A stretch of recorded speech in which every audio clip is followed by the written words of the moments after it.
मार्च तारीख 5। हमारे प्रतिदिन की रोटी मिनिस्ट्रीज की ओर से आप सभी को नमस्कार।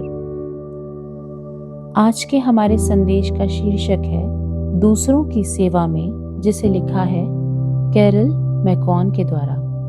पवित्र शास्त्र का भाग पहला पतरस अध्याय 4 वचन 8 से 11।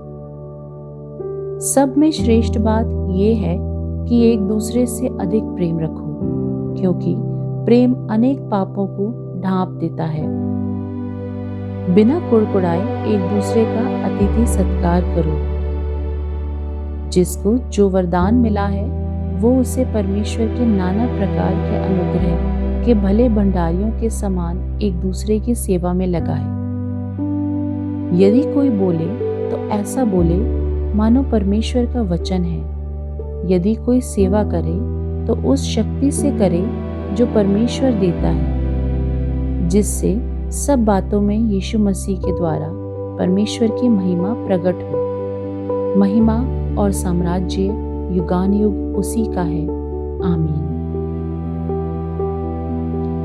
एस्थर बेन खिमचंद 20वीं सदी की एक लेखिका थी, जिनका जन्म गुजरात के एक साधारण परिवार में हुआ था।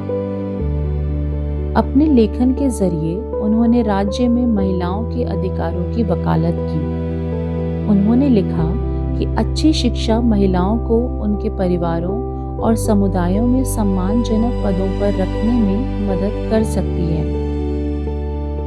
एस्थर ने अपनी प्रतिभा को अपने पास नहीं रखा या अपने फायदे के लिए उसका इस्तेमाल नहीं किया। इसके बजाय उसने अपने आसपास के लोगों को सशक्त बनाने के लिए उनका इस्तेमाल किया। पतरस की पत्री पहली सदी के उन मसीहियों को संबोधित करती है जो शरणार्थियों की तरह एशिया माइनर में बिखरे हुए थे। उसने उन्हें एक दूसरे से अधिक प्रेम रखने और जो वरदान उन्हें मिला है उसका उपयोग एक दूसरे की सेवा करने में लगाने के लिए प्रेरित किया। इन वरदानों का श्रेय लेने के बजाय पतरस ने उनसे आग्रह किया कि वे अपने आध्यात्मिक वरदानों को परमेश्वर के अनुग्रह के रूप में माने। उसने उन्हें विश्वास योग्य भंडारी बनने के लिए प्रोत्साहित किया, जो परिश्रम पूर्वक परमेश्वर के अधिकार में की बातों का प्रबंधन करते हैं।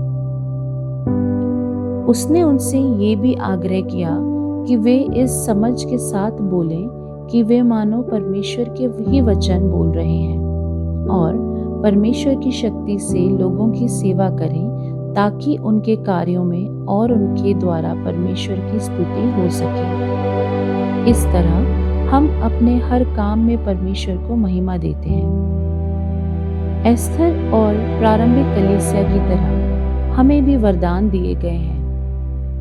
ये वरदान हालांकि हमें सरल लगते हैं, परमेश्वर के राज्य को बढ़ाने में मदद कर सकते हैं। ये भोजन तैयार करना, सवालों के जवाब देना या किसी जरूरतमंद के लिए अपना घर खोलना हो सकता है।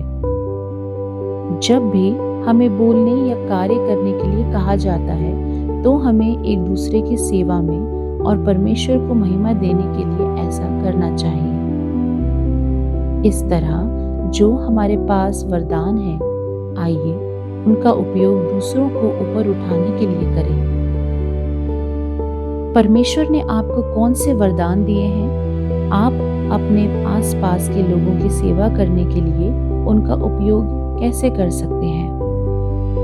प्रिय परमेश्वर, मुझे आपके अनुग्रह से पूर्ण वरदानों से दूसरों की सेवा ईमानदारी से करने के लिए मजबूत करें। आमीन।